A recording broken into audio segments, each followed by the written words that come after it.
Please like, subscribe, and be sure to click that bell button for regular and exciting indie film content and your chance to be the first to engage with the Liftoff Global Network of Film Festivals as we embark on launching the careers of the filmmakers of tomorrow. Hello everyone and welcome to today's stream. Today we are talking to three fantastic female filmmakers, which we'll get to in a moment, with our Toronto Audience Choice winners. I'm so excited to have this group here. There's so many cool stories that we're about to hear. So if you are watching and you do have any questions for our filmmakers, the chat room is open, so feel free to ask away. Let's find out who our filmmakers are. Hello everyone, welcome. Hi, thank you so much for joining today. We are joined by Zoe, Suzanne and Isabel. I'm going to throw the ball straight over to you, and I'm going to throw it over to you, Zoe. Why don't you introduce yourself and tell us a little bit more about yourself as a filmmaker and your project? Yeah, so I'm Zoe Nelson. I'm from Chester County, Pennsylvania. My film is Prêt-á-Poppy, and I'm really excited because my film is just like my capstone project from Marymount Manhattan College. And it's about Poppy, who's a fashion designer who's getting bullied by her professors and classmates. And it's a lighthearted film that is a comedy. So it's something to uplift your spirits and just have a laugh. And I have a really big cast that I'm really excited to talk about more today and give you more details about my project. Thank you so much. And we will be starting with your project, so I'm very excited to share this with everyone. Suzanne, why don't you introduce yourself and tell us a bit more about you? Yes, I'm Suzanne Moreau. I live in Victoria, British Columbia, Canada, the extreme west coast, same time zone as Los Angeles. And my project is Ginny's Enterprise. It was my second fully produced short film. It's 18 and a half minutes long. I also have a big cast and crew, 52 people. I counted them up recently. Wow. And I'm a feminist. I grew up in the 60s and 70s. And so, yeah, my film talks about those things. It's an illustration, a slice of life. Fantastic. Yeah. Thank you. And Isabel. Yes, so hi, my name is Isabella. I am a filmmaker, jack of all trades, producer, but also editing from Helsinki, Finland. So I'm way up here north. And my film is Female, Why Not Just Filmmaker? It's a documentary and it's my 10th film, but my first documentary. And it was actually also my bachelor thesis project that I worked all by myself on. So it's a one-person crew plus a sound composer for all of the music, and then all of the wonderful women that I interviewed in the film. So wow. I'm very excited to share more about that. Amazing, thank you. And before we do start the first film, which will be Zoe's project, there is a question I would like to ask you, and just so we can, I know that there's a few people watching, so just so they can get a bit more of a feel for who you are as filmmakers and what inspired you to get into this industry. If you could tell us if there was a moment in your life where the penny dropped, where this was like, this is the industry that I want to work in. I'm going to throw that back to Zoe and then we'll go back around the same way. So Zoe, what was the moment that you realized the film industry was for you? So I'm from Chester County, Pennsylvania. I grew up in a very interesting place where I didn't have a lot of people that looked like me when I was going to school. And I decided to be homeschooled. And that's when I started learning how to edit. I basically taught myself how to edit at home and just going into the different editing programs. And I'm basically self-taught. And that was like when I was 11 years old. I think that's like the moment when it clicked for me was I started a YouTube channel and I got 5 million views and I was just like 10 years old. Oh, and wow. I was like, oh, this is something that I could actually do as like a career. And I just started thinking more seriously about it. And that's something like a huge decision to make when you're very young. So I think the moment I realized that my videos were making an impact on people and they actually really wanted to see the content, that's when I knew it's like something I needed to do and something I could express my feelings through art. So, yeah. Amazing. I'm actually going to pass it over to Isabel now because I feel like you had a similar Yes, actually, my story Yeah. is very similar. So I was 12 years old and I had just moved to Sweden from the US. And I basically started making videos. It actually started as very short Lego stop motion animations with my younger brother. They're really bad, like it's embarrassing. But from that, I ended up starting a YouTube channel as well, creating just different, mainly lifestyle videos from what I was seeing from like other female YouTubers at the time. So I was making videos for and was posting consistently for 3 years. And was like, that's how I taught myself everything from from production, how to, set up a camera. And I was actually filming on my iPhone. So I was like, how do I set up the phone to like get the shot right? And then editing, learning how to edit in iMovie and how do you do those things. But so that kind of got me into video, and I was, was very much in the YouTube sphere. But when I kind of realized that kind of maybe filmmaking and, especially maybe started thinking a little bit, I think the first seed for documentary was in 2016.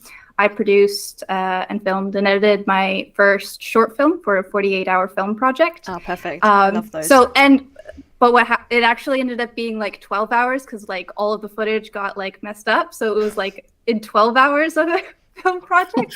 And then also 2016 was actually a really big year for me in terms of that.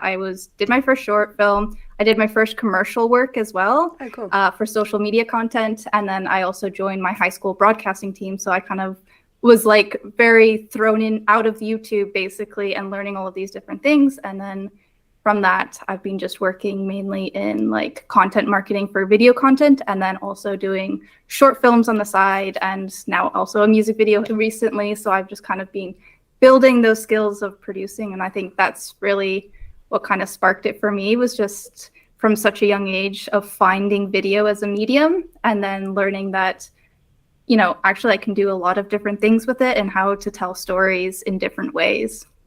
Yeah, amazing. Being so young and thrown into this industry in YouTube, then to the whole route that you just told us. Doing everything yourself just means that you're going to be so proactive when it comes to other projects down the line. Cool. And Suzanne? Yeah, I think also from an early age, I wanted to get my hands on a camera. My mom used to take Super 8 films when we were on vacation, and I tried to direct her. I said, Mom, take a shot of me doing this. And I was doing like, this little skipping game. And she's like, she took maybe 30 seconds of footage. And I said, no, Mom, you have to do the whole shot. So anyway, that was my first recollection of really wanting to be a filmmaker and a director. I was probably 6 years old. And then I guess I went through my whole career. I have a background in fine art. I have a degree in fine art, which is photography and painting.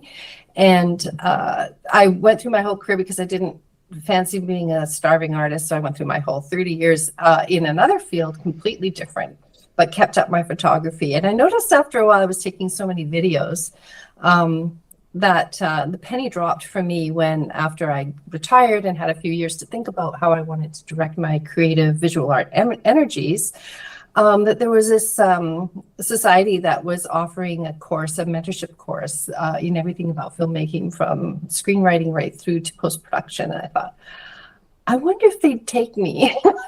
And so I applied and they took me, and wow. And then it was just, after that, it was igniting, it just got me started. I've done a couple of Super 8 films myself, which is kind of a throwback to that 6-year-old self, and a couple of fully produced films. But yeah, it was that moment. I was sort of an aha moment, like, I can do this, and I guess I was of the generation where you always kind of needed permission. Well, I guess I felt that I needed that, and I got it, and away I went. So fantastic. Thank you. Okay, so we are going to start with Zoe's film. So I'm going to get that program now. And as I do, why don't you talk us a little bit more about the inspiration behind it? I know you mentioned it right at the beginning, but again, just recap on why you wanted to make this film and what it's all about. Right. So Prêt-á-Poppy is, like I said, it's a comedy film, but I was also originally inspired by the movie Pret-a-Porter, and it's kind of like a run on that title. I just thought it would be interesting to change it to the main character's name, Poppy, who we see this really frantic redhead running through school late, and it kind of just inspired me because of myself running late to class. This was all filmed at Marymount Manhattan College. And for me to film in such a personal space was really an interesting thing, because I've just been walking around those halls for 3.5 years. I was, after the city shut down, I had to be at home making films, and I actually made a film with my mom at home and made her be my main actress. And it was interesting to get back to school. I was just off of this hype of wanting to get back into filmmaking and trying to get as many people as I wanted involved in the project. A lot of the cast and the crew I found through different main stage plays at school and acting classes and people that have been in classes with me.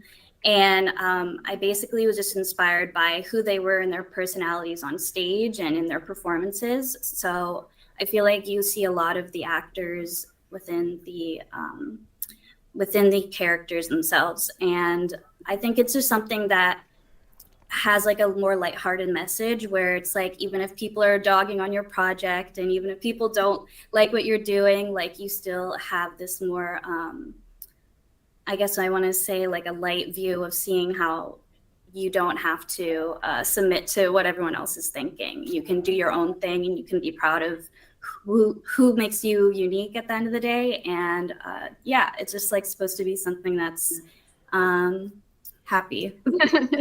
Yeah. Amazing. You talked a little bit then about your cast. That was one of my questions, actually. Because when I was looking over your film and looking what our reviewers had said, they were saying that this was genuinely a laugh-out film. They loved moments of the writing, and that is obviously by yourself and one other. But those words need to come to life with the right actor. So I want to know how you went about casting your film and what your rehearsal period was like with them. Yeah, so I didn't really have auditions before the process because I was more sort of scouting these people for the last 4 years of college. So I kind of was just oh my gosh, I need you in my movie. This is going to be exciting. I basically was just pitching to these people in the hallways or after class. And I was a technical assistant for 4 years at Marymount. So I would film the acting audition students and the audition technique students, and I would just pull them after class and say, I loved filming you today and I would like you to be in my film. And everyone is just very supportive, because going to liberal arts college, everyone just has this passion for performance in their heart already. And I also was just inspired by being in New York itself. Basically, I didn't have any producer for the first half. I was trying to figure out how I was going to pull off doing a fashion film with a student budget. And that was an interesting thing, because I said to myself, instead of trying to get professional actors involved, I can just use the people that are around me. So I just said the musical theater people are really talented. The dance majors are really talented. Everyone has this presence on a camera already. And I feel if I can just connect with them and just get them involved into the project, they'll want to do it. And that's when I got into table reads, and that's what our rehearsal process was. It's just a bunch of table reads and getting into character, and just seeing as soon as Poppy was in the Rebecca Koenig is Poppy. So she was really excited about the project. And as soon as we did the first table read, I was I know that you have to be Poppy. And she's I know I have to be Poppy. And we just settled it right there. So I think that it's just exciting because it made me be closer to the actors and as friends as we already were. But a lot of them were in past films of mine too. So it was just nice to be able to do more work with them and show them this is something that you could use in your reel. And it's really a more special thing for them because they just graduated as well. So they're entering their acting careers, and I feel it's just boosting them. So it's wonderful to thank you to Liftoff for hosting this, by the way. I'm just very excited to just appreciate this festival and all the wonderful things that are coming from it for my cast and my crew. Thank you. Great.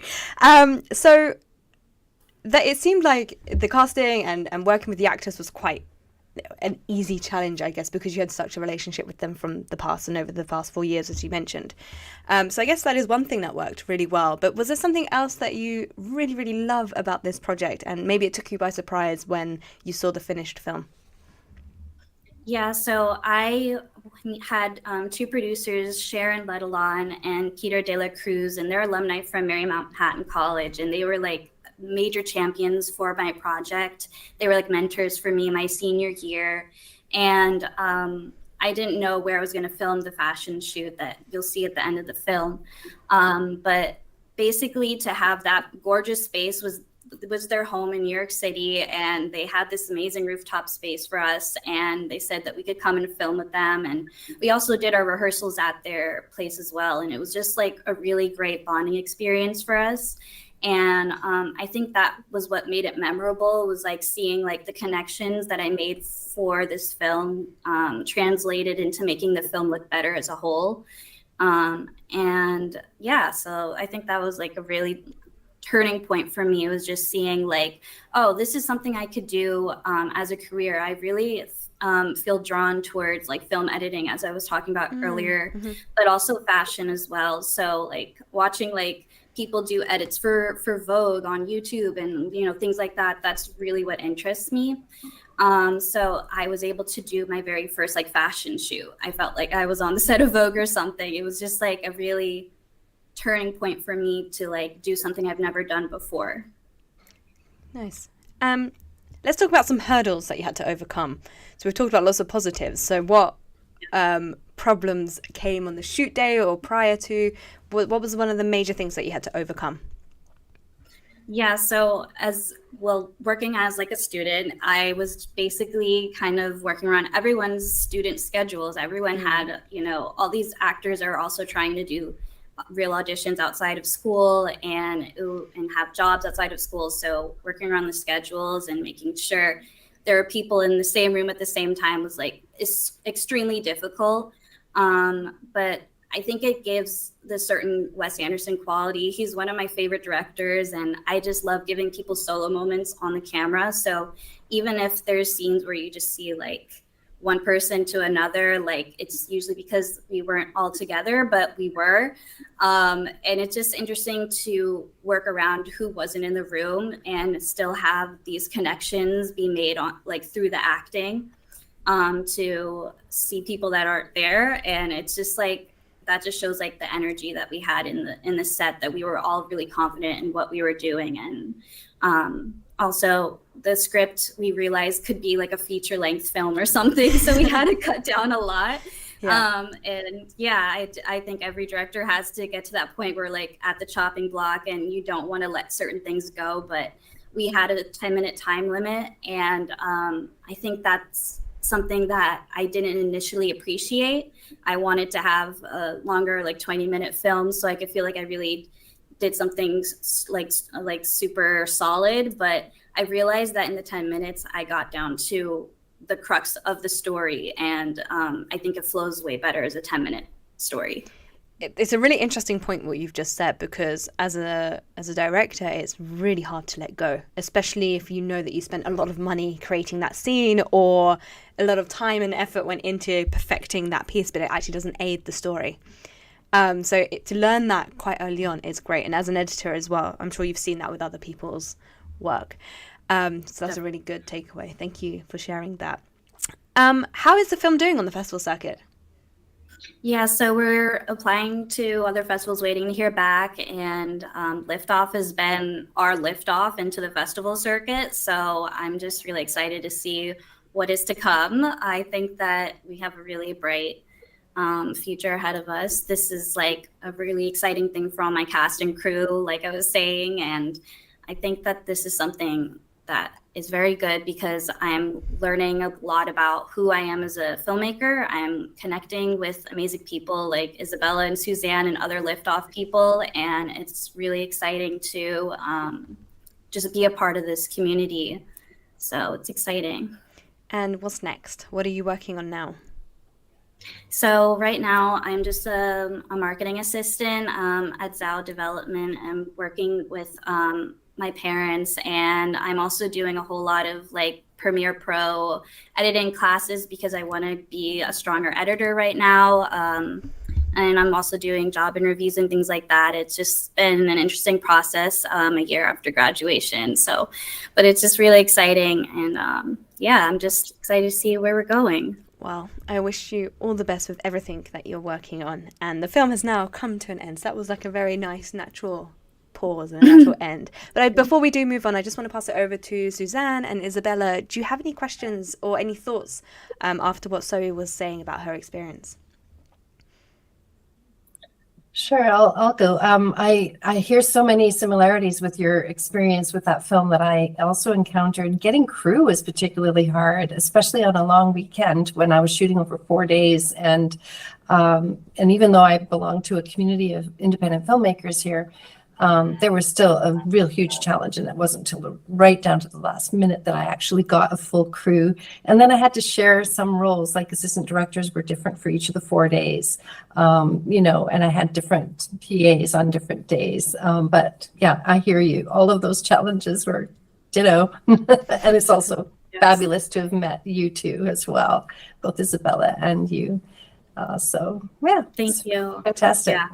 The small crews are mighty, but small. Yes. Yes. 100%. Okay, so we are going to move on to Suzanne's film, Ginny's Enterprise. Take it away. Tell us a bit more about why you wanted to write this film and why you wanted to get it made. Okay. I started writing it probably in 2020 in the middle of that thing that we were all involved in. And that thing, yeah. Lots of time and lots of, isolation to, get into it. So the writing kind of evolved over a few years, and right down to almost like I had a hot pen in it right at the last minute, because there were some changes that seemed to be needed to be made.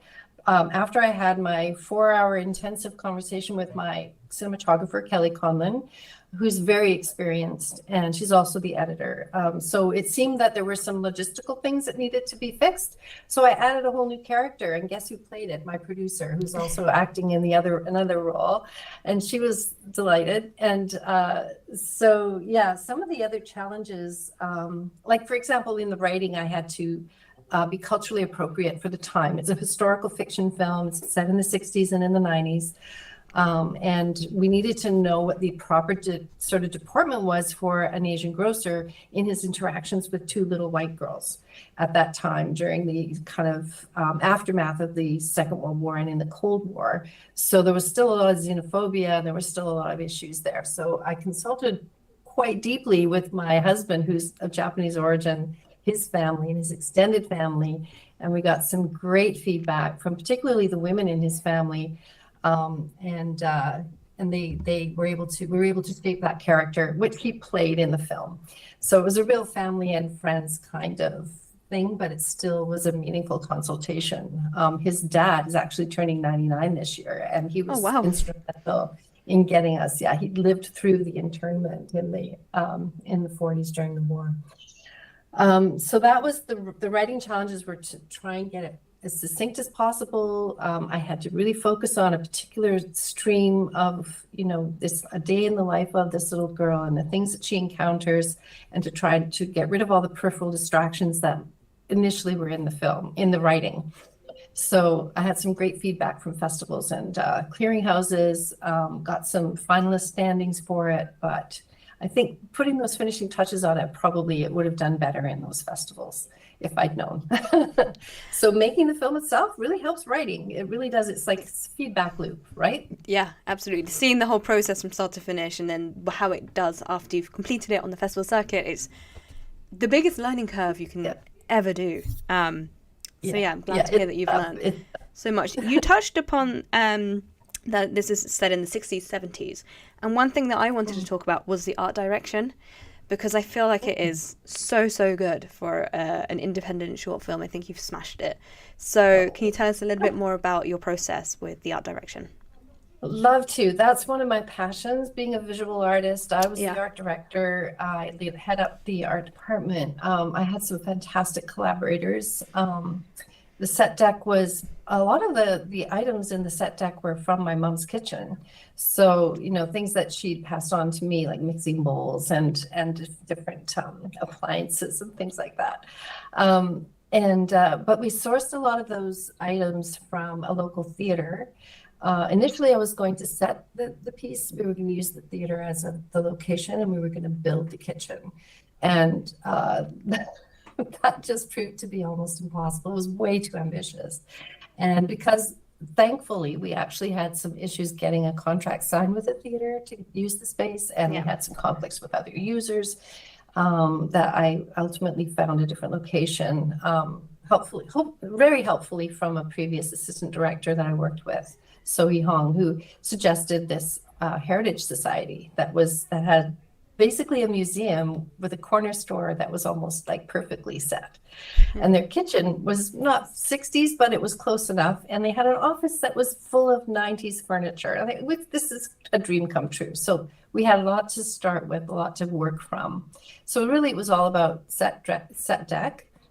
And we needed appliances that were of the age in that kitchen. So we had to take the modern fridge out and replace it with another fridge, an old fridge. We couldn't find an old fridge, but my husband, bless his heart, he's a hockey player, and he was in charge of building the fridge. And one of his friends collects fridge doors, and he puts them up on his rec room walls. Doors, old fridge doors from the 50s and 60s. And he lent us one. And then my husband put together a cabinet so it could actually sit in that spot. It fit perfectly. It was amazing. And then, to the absolute delight of our cinematographer, Kelly Conlon, she could actually get inside the fridge and shoot from inside. And so we have that scene where the mom opens the door and looks for eggs. She was delighted. And it makes me so happy to make people happy, especially my key creatives who, are just enjoying themselves so much on set. So that was a real bonus. So moving on from that then, talking about the cinematography, it's one of the notes, again, from our jury that was very, very strong. So technically, what camera did you use? And do you know the lens package that you had as well? Yeah, I left a lot of the technical things to Kelly because she's an expert in videography and filmmaking. She has her own rental house, but we used a rental from the society here in Victoria that has sort of a rental house and offers courses and things. And it was a red camera. I can't remember the model because I get confused between which is which, because I used a different one on my previous film, Blood Buddies. But Kelly was our cinematographer for that as well. But she is such a professional. And like I said, we had this 4-hour conversation because she's very busy. We kind of had to pick and choose when we could really connect. But she's completely committed to a project once she signs on.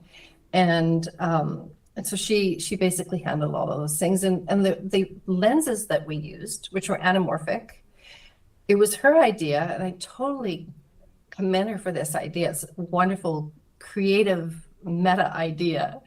Anamorphic lenses were what they were using in the 60s in TV primarily. And so her idea was to film it as if it was being filmed as a TV show in the 60s. So the whole flashback that was set in the 60s was done on anamorphic lens, and the framing and the coloring and the lighting and everything was all based on what she understood to be the going practice back then. And I think it just added that extra touch of artistry that I think really set the production value up a notch. She was really thrilled about the fridge too because of the production value. Like, she's all about the production value. Yeah, and it's paid off massively. So well done with all of that. Thank you. Again, going back and talking about the actors and the casting process, there's a lot of children in this film. How did you find working with children, but how did you find them in the first place? Oh, yeah. Mia Golden, my producer, is also casting director with me. We did it together. I'm an actor and I know a lot of casting directors, but I also have an agent myself, and I'm on good terms with many other agents in and around town. So we put a casting call on our social networks, and we asked for, the resume and also a self-tape. And we just went through the process by, kind of yes, it's really difficult to work with children and animals in any kind of film, in any kind of capacity. But the children we found were remarkably talented, just remarkably talented. And we found them through local agents. And we were really stuck on getting our casting to match the family in the 90s. The actors in the 90s scene needed to match the family in the 60s scene. So we had to do that based on eye color. So it was touch and go between a couple of the younger girls, the 10-year-old girls, to play Ginny. But we cast our adult Ginny, and then we matched their eye color. And so we thought that genetically was the most important thing. And of course, her hair color, she could have dyed her hair and curled it, which is what she ended up doing. But it was a wonderful process. And the one thing that we did want to do was do a chemistry check between the actress playing the mom, Casey Dudley, Good. And the little kid, the baby boy, the toddler, who's played by Remy Curry. And so we met at my house, and we just had them interact. And we did that with several other children that age. And this was the one that just gelled the best. And the on-screen interaction and chemistry between them was just so great. I mean, there's a couple of the lines there that are completely ad-lib, and I hand it to Casey Dudley for her improv, because she did a fantastic job. That when she picks him up, says, "Ready for your nap? It's nap time." And she goes, he doesn't say anything, and then she prompts him again and goes, "No." And then she just runs with it. It was just golden. It was wonderful. I laughed because my next point was that the chemistry was so good between the actors. What was your process? So I'm glad to hear that you did like a chemistry session as well to see who would gel the best. I think I talk to obviously a lot of filmmakers all the time, and a lot of them wish that they had more rehearsal time with the actors or approached directing them from a different angle, and it's just really nice to hear that you took your time to do that. And I guess that is because you are an actor and you understand the importance of that. So yeah, very cool. So what is next for you? Are you already starting a next short film? Or are you looking to do a feature maybe? Yes. Ginny's Enterprise is actually a proof of concept for a series. Perfect. And I've already written the pilot and a couple of episodes for the series. The short film, Ginny's Enterprise, was about a 10-page script. It ended up being an 18-and-a-half-minute film. Yeah. And that was purposefully, and even still, I think the pacing of it that Kelly created was fantastic. Like there's some takeaways that cuts back and forth between the actors that are just so brief, but they're so full of emotion, and it just telegraphs so well, especially with the little girl Ginny. But in order to make it a pilot, it's got to be either 30 minutes or 60 minutes, so 22 or whatever it is, 45 minutes in length. So right now the pilot is 30 pages. So that would probably be 1 hour.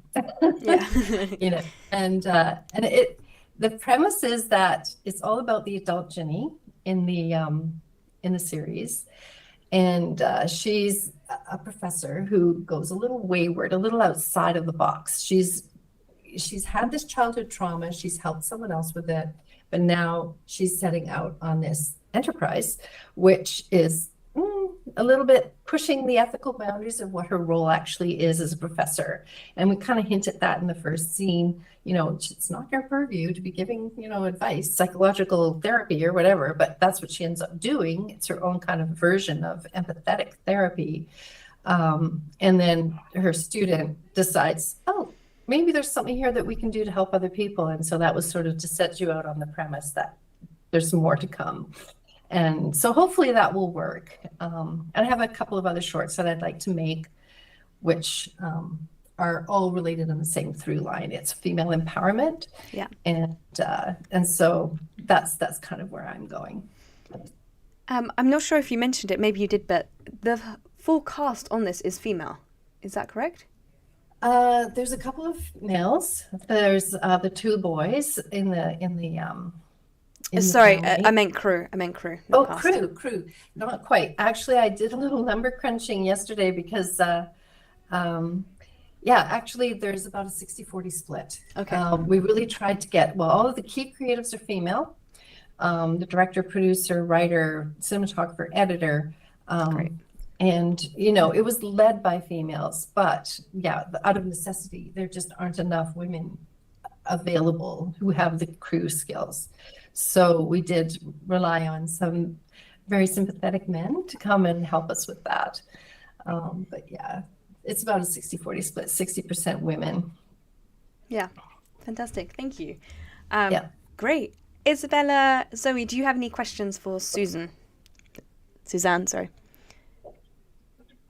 So what was the moment for you that you knew that this was going to be you knew it was all coming together for you, the defining moment in your process? It was basically people's reaction to me when I was helping others with their film. They were telling me, "Oh, you really seem to know what you're doing," and I was like, "I have no idea what I'm doing. I'm just playing it by ear here," you know. And then, so I had some very positive feedback from people who saw my capability, and I was lacking the confidence to actually believe in myself to do it.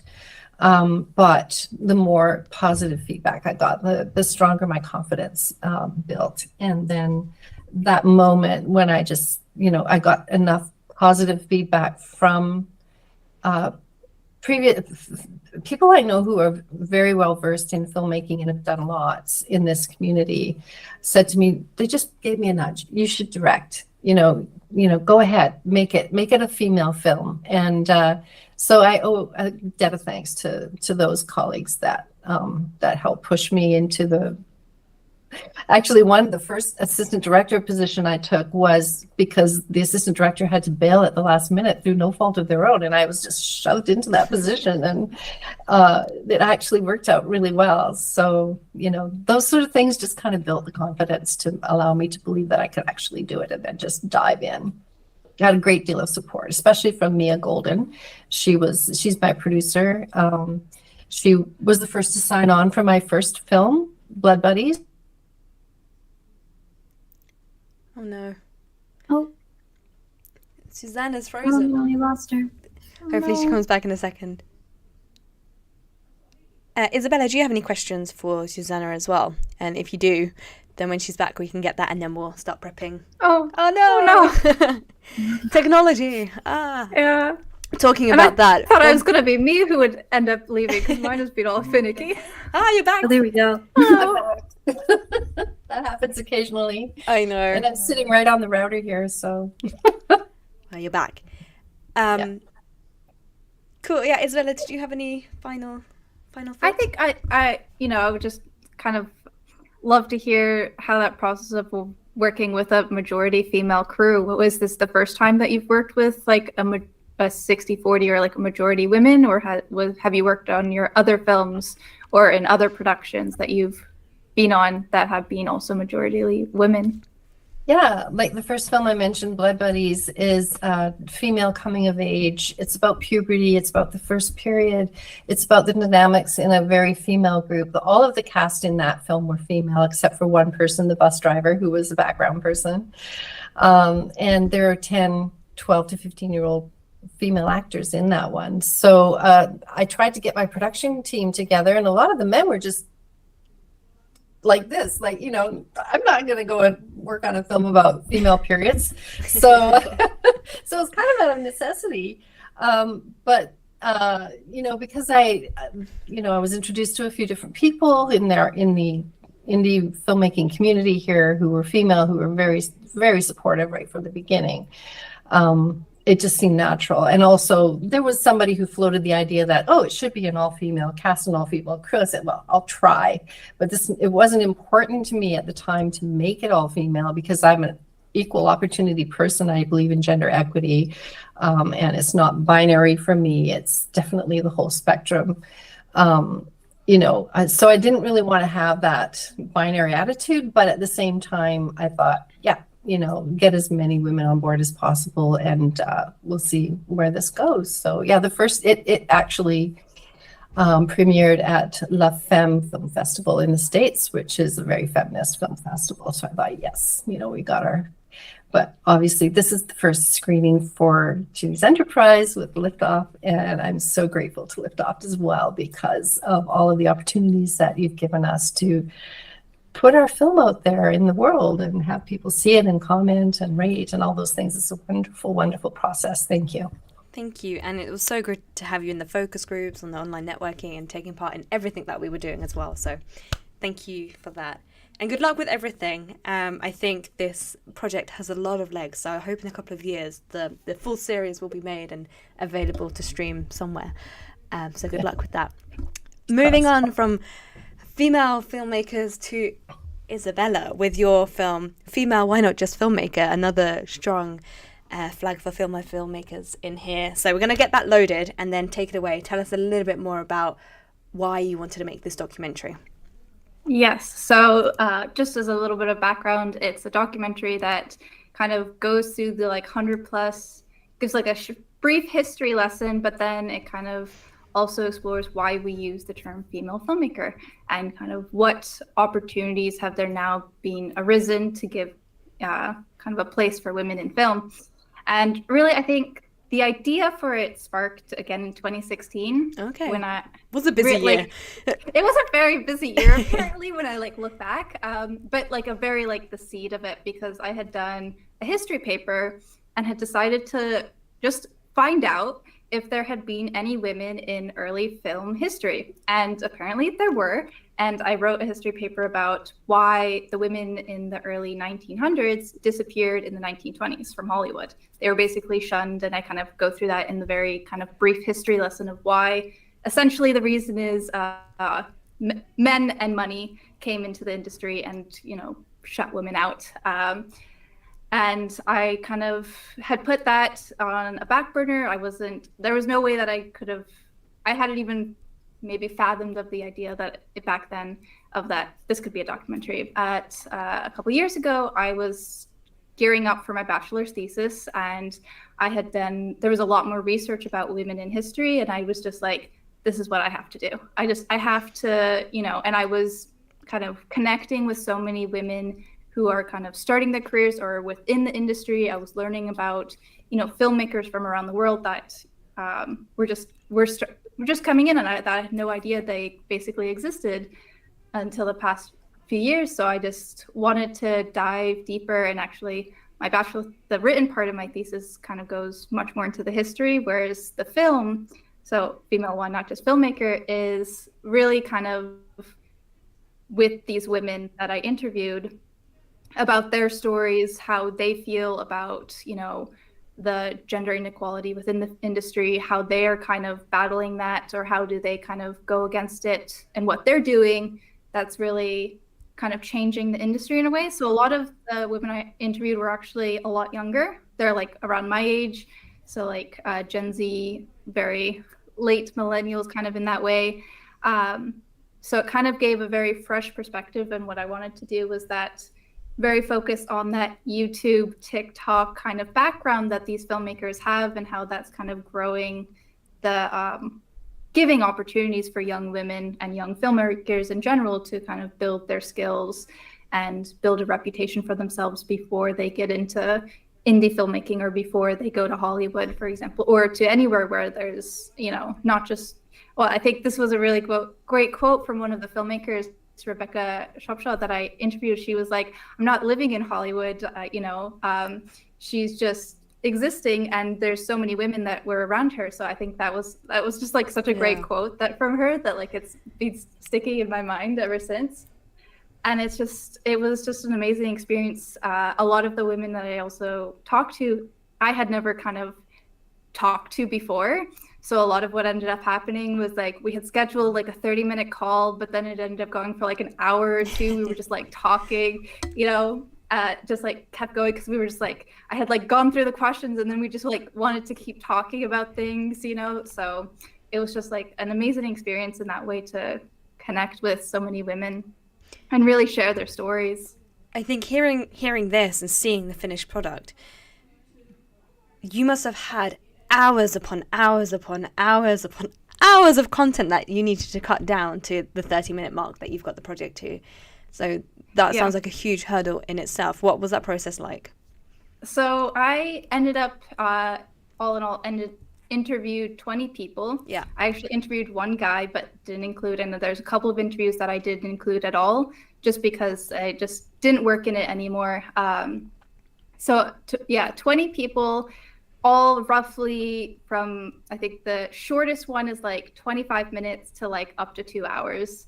So there was a lot of footage to go through, but I had written like questions. So it kind of, I kept the questions relatively the same for each person. I had made some tweaks because I very much did the research the person beforehand, and then like had notes about them so I could ask specific questions that I knew what they kind of generally might answer. So that also helped, but it was really, cutting it down was a very large process. It was just trying to figure out what were the topics that I wanted to kind of really highlight. So for example, like, what are their opinions about the term female filmmaker? What is their experience being on platforms like YouTube and TikTok? And, what could be done in the difference, and like kind of also how communities for women in film are really helpful. So those were kind of the main topics that I focused on. And also I kind of had to really focus on the kind of gender of it. Some of the filmmakers also experience like racial discrimination and also ageism, but those were things that, whilst I would have loved to include, and also there's only so much that I could put into it. So it was really of cutting it down. And that is something that I'm very grateful to my thesis supervisor. He was nice enough to also look through the film like in like 2 different drafts of it, helping shorten it down. His main focus was my actual written part, but he did look at the film and helped me get it down. And he's probably the only one who's ever seen it more than the 30 minutes, just because everything was in my head. There's just so much. So yeah. And I think also putting yourself in it, or helping to explain the situations, I think you do that very, very clearly. And that is not easy to do either. So really well done on your presenting skills. Yeah, so that kind of was very much why I ended up choosing to narrate it and very much show myself in it in that way, was very inspired by that YouTube era of mine, but also kind of the journalistic aspect of it, of telling the story. I felt that, especially since I didn't use any sort of B-roll footage, it's just the interviews. Yeah. Like I felt that it needed something to help pull the different topics together, even though they're very closely related, but kind of bring in, okay, now we're going into the communities, or now we're going into TikTok, or now why that term is being used. So kind of to bring it together a little bit, kind of just stitch the different chapters together. So I felt it was kind of needed in that way. But yeah, putting myself on camera was a fun what's the word, like a throwback. Yeah, a fun throwback to the days. So amazing. What would you say is the goal with this project? Because it is sitting at the 30-minute mark, where it could easily be used as the basis for a feature or an hour-long documentary for TV and raising more awareness. So what is the goal? So that's kind of what I've also been delving into since. So like originally it's just a bachelor thesis project, and very just as itself is kind of to give awareness. So I actually presented it in multiple exhibitions because I was a fine art degree student. So I kind of showed it as a fine art degree project, even though it's very much a short film and not a fine art moving image piece. But I think the general goal is, to share awareness for it and build kind of the community and build the communication that we just have to keep talking about it. But that is something that I've been kind of diving into or thinking about since I've kind of finished it, was that what do I want to do with it? Because also, like I said, I have so much footage still left that's just being left on the cutting room floor, basically, that no one's seen, that is still such great content. And I think in the future, it is kind of a good stepping stone for something in the future, that potentially a feature film that is maybe executed with a little bit bigger a crew than just myself and more properly executed as a documentary film. Yeah. I think that is something that I want to do in the future, is to really build upon it and give kind of the next step of like a proper documentary film in that way. Yeah, I think it definitely has the possibility to do that, especially with a crew, a bit more budget behind it, and yes, this was very much a no budget, like a minus. It's amazing budget. That it's came amazing out of my what you've pocket. done. Yeah. So it was and I do have to give credit to my sound composer Mark Malashev, who my friend and colleague. I was just like, please, like, can you do the music? Can you help me sound design this? Because like I can do quite a lot. I have like really honed my skills in a lot, except for when it comes to sound and music, especially like that. I'm still learning how to do sound. So I was just like, I was on a tight deadline and knew that I wouldn't have been able to do it justice like he did. And I'm so grateful that he was able to come on and really give it the musical score that it has. Fantastic. So putting this project aside, are you working on anything else right now? What else is in the pipeline? Yes. Okay. So I'm currently in production for my next documentary film. So my first few short films were very narrative and films that were also not directed by me. I was producer and editing. They were all narrative stories. And now I'm working on my second documentary, and that's where I'm going towards documentaries. And it's about helicopter pilots. Cool. My dad was a pilot when I was growing up. And now I actually work, my kind of day job is working at a helicopter training facility with simulators. And I actually work with my dad there. We doing different things, so it's not like side by side, but we're in the same job. It's called Copter Safety, the company. And it's, I was just basically, I started realizing, this is what my dad actually did when I was a kid. Because obviously as a kid, you only understand so much of what your, parent is doing. So I just wanted to be able to share with other people what being a helicopter pilot is. I feel like there's so many films and stories. We know what like airplane pilots do, they fly airlines or they're in the military, etc. But usually when you see helicopters in some sort of film or media, they're being blown up. Yeah, I was just about to say they're blown up. Yeah, the majority of helicopters that you see in movies are blown up. There's actually like a website that has been documenting, and there's like over 700 films that have helicopters that blow up. So I was like, that isn't exactly like the best representation of this profession. So I basically have 3 pilots from different industries to also share, what are helicopters used for?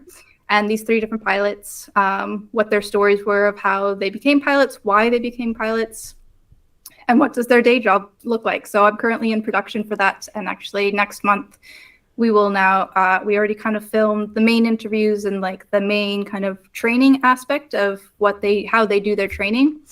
And then now next month, we will go and film like the actual aircraft in their different locations. So if you have a bit of budget, please put it towards, pick like a handful of those 700 films where you just see all the helicopters exploding at the beginning. That is what everyone thinks. But yeah. So I'm very excited about that. But that is also a tight deadline that we have for that as well. So I think that's exciting. As a filmmaker, having a tight deadline is a really good thing. It just means that you get it done. Whereas it truly is. Like I've done like the 48-hour film project, but then I also it was like the global version of it, which was 72 hours, so a weekend. Like I've done a couple of those as well. So it's like having that tight deadline actually makes it really, really good. Because then you just have to get it done. But it also means that you start to learn to trust your judgment. Yeah. Which is a very difficult thing to do when you have so many options. You just need to make that decision and go with it. So I think I always praise the 48-hour competitions or 72, whatever they are, just as a filmmaker who's starting, do those to understand what your kind of visions are and how you can execute them. So yeah. Mm-hmm. Cool. Well, Suzanne and Zoe, do you have any questions for Isabella? Yeah. You go ahead. Okay.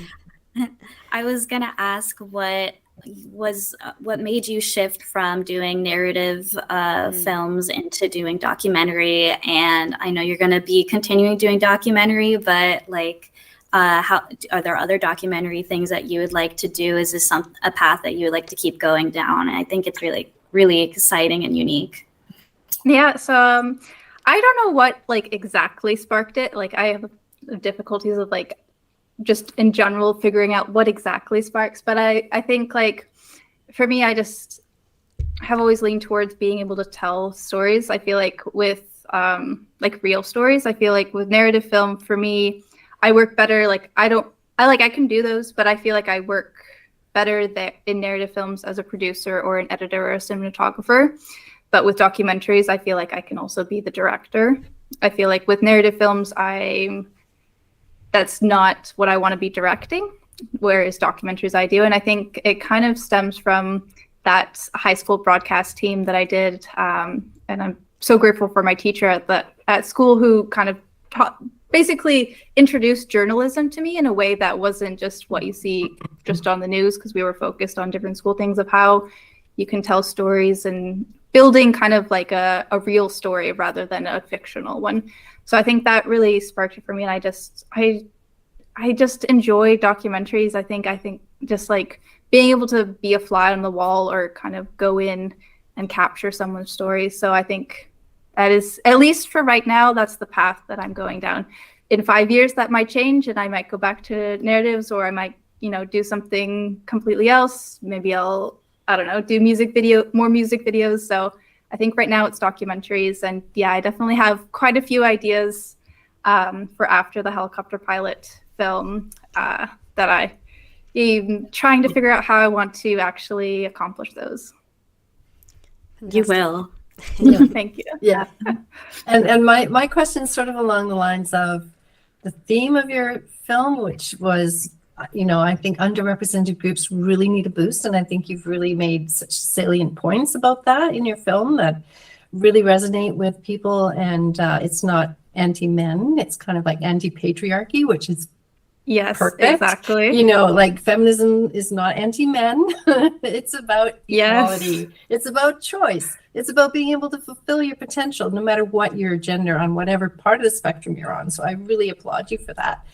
My question is about like your next steps in doing another documentary, and especially if you're going to revisit female, why not just filmmaker? Are you going to maybe consider intercutting some actual footage, historical footage, or newspapers, or to give some context to what came before? Yes, and that's what could only do so much for the history part in this film, because I really wanted to focus on what's happening now. But I think if I, when I do a feature about the same topic, I do want to dive more and really kind of share the historical aspect of it. Like I said, I really dived into that and actually had to still cut a lot of that from my written thesis. And it's a very interesting and rich history. There's so many women from that time period that names are still being discovered that I think I really want to dive into that history and really share their stories and to really explain like, this is what was before, and like they were succeeding. Like one of the highest paid directors was Louis Weber, and she was working for the biggest studios, and like I said, she was the highest paid director at the time. So just goes to prove that that I really want to dive into that historical aspect and show the archival footage and archival news clips as well. So yeah, definitely that's something I want to dive into in the future. Yeah, and like you say, it's happening then and it's still happening. Like we've had over a century of feminism and activism, and we seem to be making gains, and then we are set back and gains and set back. Yes, it'd be that nice is to have consistent. Like I could, like I said, I could like speak for hours on the topic of women in film. Like I have like really like I've done the deep dive, and I could still go deeper, and like I can talk about it, but I know that we have limited time. So I am always welcome to having that discussion with anyone and like really diving into it, because it's a topic that I'm deeply passionate about and just want to keep. I want to keep going into and keep sharing about it. Yeah, bravo. Yeah. I agree. And well done to all of you. Like, it's been so great hearing the stories. And do you know what else is so lovely? Every time I do these roundtables, I would say I do it with men mainly. So it's nice to have a group that is fully female. So really well done getting to the Audience Choice Award, and also with all your projects. Good luck with everything that you're doing. And please, please, please stay in contact. We're here now. So yeah, we can help you. Yes. Yes, for sure. All right. Well, that has come to the end of the session. I'm glad, Zoe, you managed to jump back on to say goodbye. Thank you so much. Yes. I'm gonna headphone problems. I'm gonna end the stream at my side, but feel free to stay on. But yeah, okay. Thank you. Goodbye. Thank you. Thank you. Thank you.